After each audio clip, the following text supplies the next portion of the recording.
হ্যাঁ গাইস, আসসালামু আলাইকুম। আশা করি সবাই ভালো আছো। আলহামদুলিল্লাহ আমি অনেক ভালো আছি। এই তো আজকে আমার ছাদ বাগান থেকে এতে পাট শাক নিয়ে যাচ্ছি।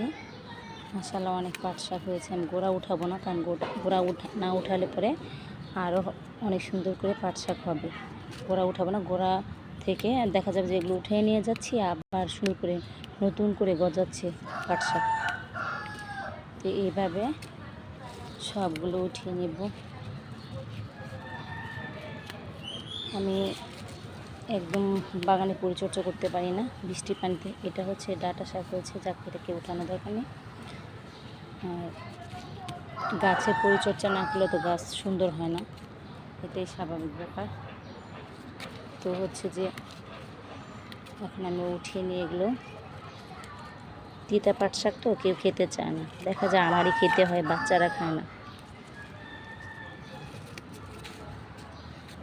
মাশাআল্লাহ বিল্ডিংয়ের মধ্যে দেখেন যে এই বাসা থেকে মোরগের ডাকছে মোরগ। তারা হচ্ছে বিল্ডিংয়ের মধ্যে মোরগ পালে, কি সুন্দর ডাকতেছে। গ্রামের মতো একটা সাউন্ড আসছে, মনে হয় গ্রামের মোরগ বুঝে ডাকছে। শহরে যেরকম মোরগ পালা যায় স্বাভাবিক ব্যাপার, সবাই পালায় তো, মানে বারান্দাতে।